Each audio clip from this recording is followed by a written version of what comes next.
Hello everybody. So, as you can tell from the title, Ford Mondeo Mark V rear brakes.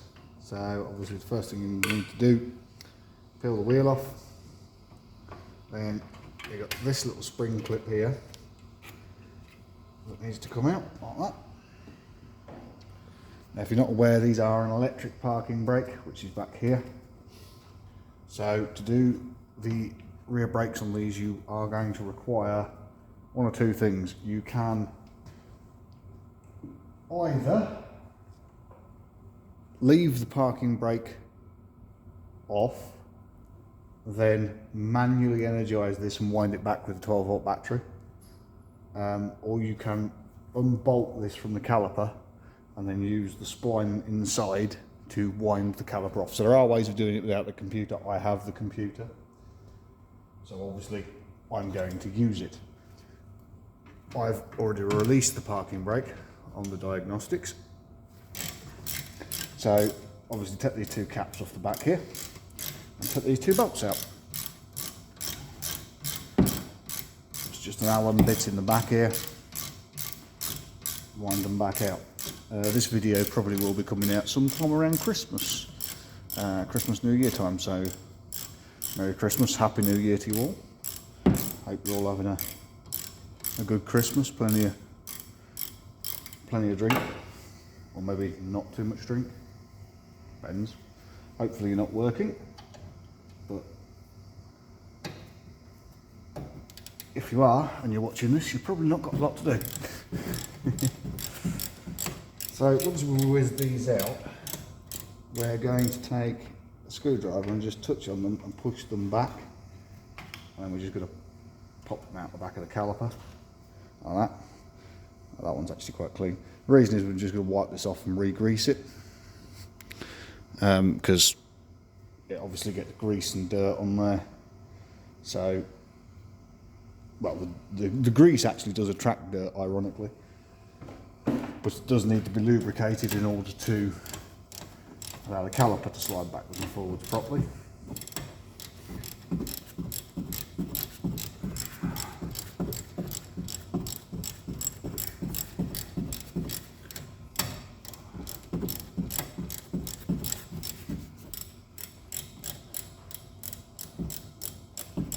So yeah, so these brakes, the pads aren't actually worn down to nothing. The pads are, this is a fleet vehicle. If this was your own vehicle, you probably wouldn't be changing these quite yet. The downside to these Mondeos is there's no wear sensors, so it's not like it's going to warn you before it runs out of pad life, which is a bit of a problem if you're giving this to somebody as a fleet vehicle, because obviously they just drive it, they're not going to pay attention to it, and if you're not careful, it'll end up costing you a set of discs. There you go, that one's much dirtier. And these discs, as you can see, probably done the last time these pads were put on, so there's no point in, you know, going to the trouble of leaving these brake pads for the couple of thousand miles of use they have in them. Like I say, this is a fleet vehicle, so it is a stop-start vehicle, so it will use brake pads considerably faster than your average car. Like I say, if this was an average car on the road, I wouldn't be replacing these yet. But because it's a fleet vehicle, it needs to be done now. It'll save the customer, the company, money in the long run, because they won't be paying for a set of discs and booking it in as an emergency job because it's grinding and needs to be fixed. So peel this caliper off, which is awfully tight, and there goes the pad. Did exactly what the other side did. I don't know, actually, that one on that corner, it is actually about to start touching that little squeal sensor, so it's not really a sensor, it's just a noisy thing which most people ignore. The outer pad's got a bit more thickness on it, but like I say, safer to change them now, not cost yourself a set of discs. So next thing we want to do, now obviously you've got all your bits disassembled, these are quite easy to do, is just you need to give it a good wash down, and you also need to give your disc a good wash, because obviously new pads, you want all that dirt off, because if you've got dirt on your discs and then that dirt gets onto your new pads, they won't bed in properly.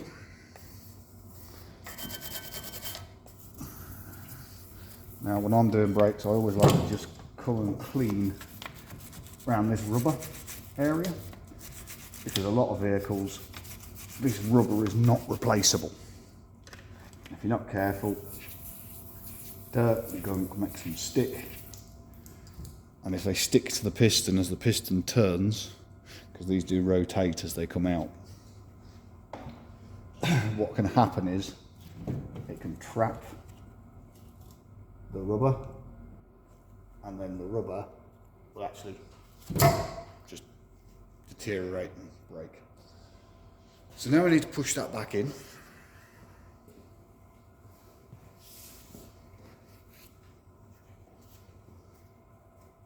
Now I'm going to cheat, and I'm going to use this because I'm lazy. It should slide back in very easily, or relatively easily.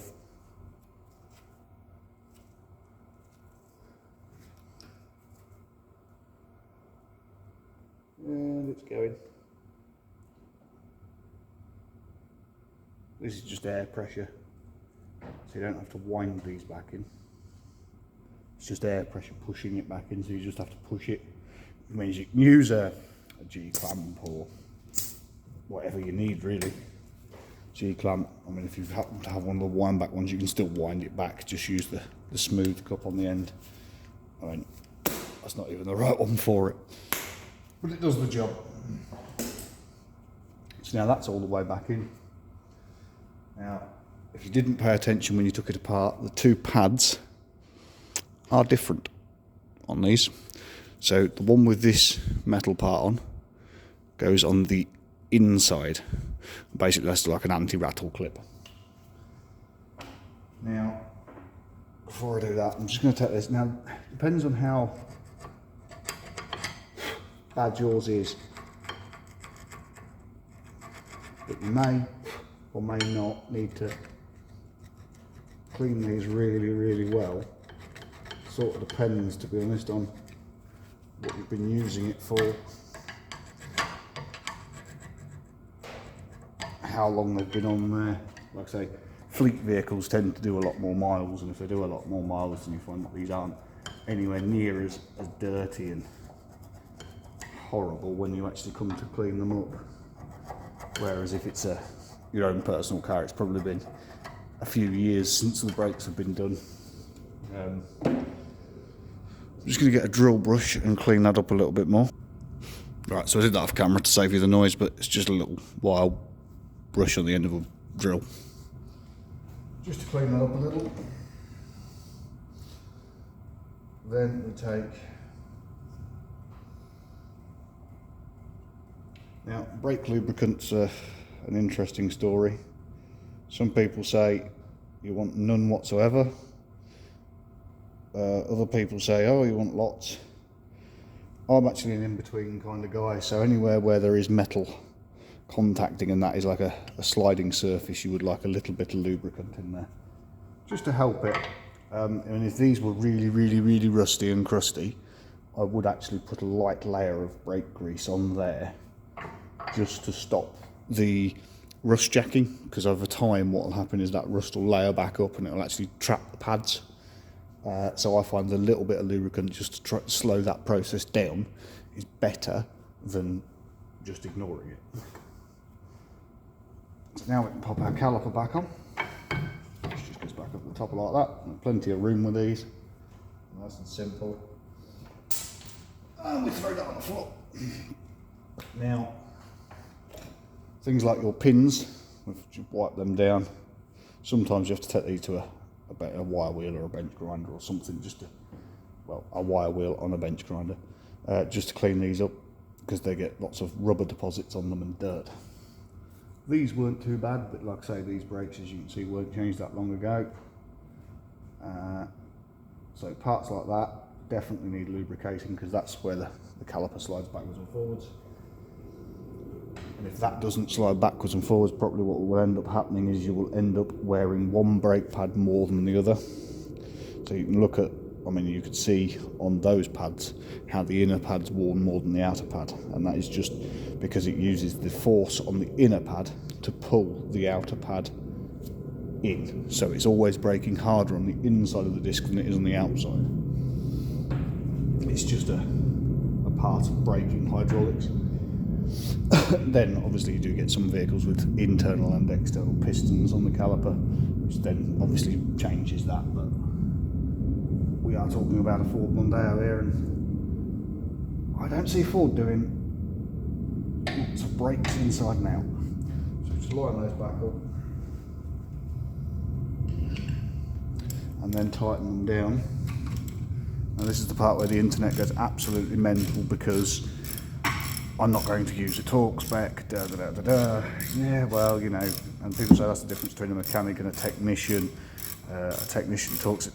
Look, if you've been doing this job 20 years and you still can't tell how tight something is by hand, whether it's tight enough or not tight enough, honestly, I mean, you actually haven't got a clue about your job, to be honest.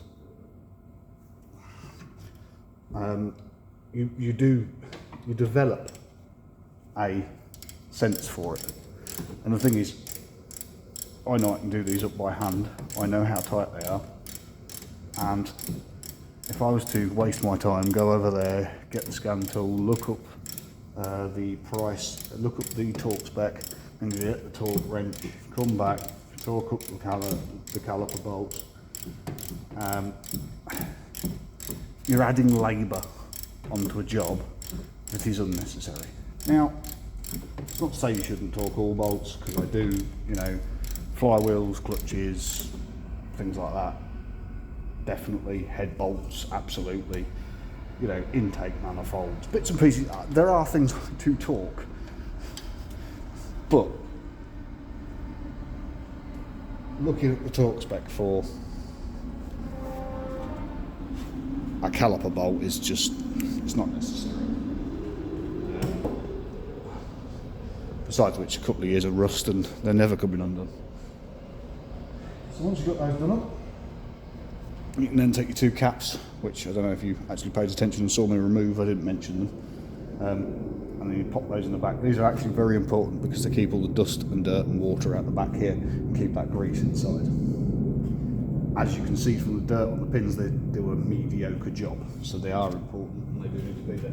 Now you just check, caliper slides freely, brilliant. Now you take your external rattle clip, or anti-rattle clip I suppose, as it is, and then look, you just push that in there like that, push the top one in, whilst sort of pulling it round, like that. These are actually very simple to do, to be honest with you. You can just give them a little, on the Mercedes and stuff like that, they're a lot harder to do. They actually take a lot more force to put in. But these are quite easy. So we've got that there now. So what I like to do is, now I've done that, just like I say, just to make sure that there's no dirt, grime, grit that those brake pads are going to come in contact with. So that's it, that's the rear brakes done. So now what we need to do is to put the wheel back on and then reset the brakes, just for you guys.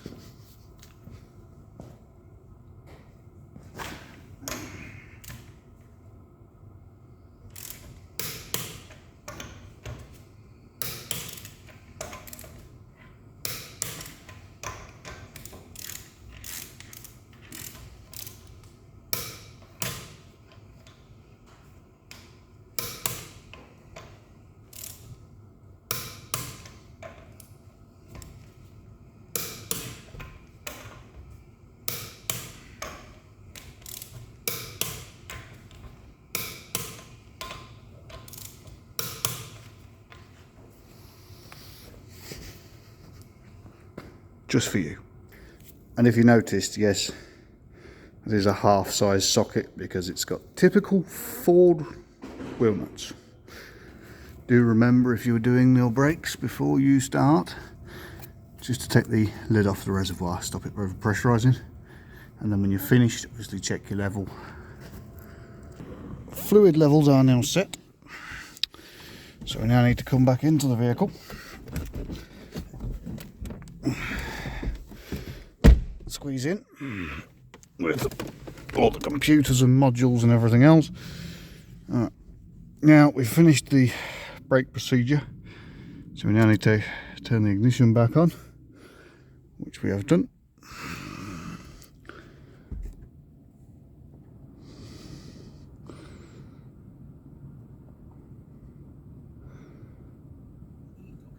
And we go through this.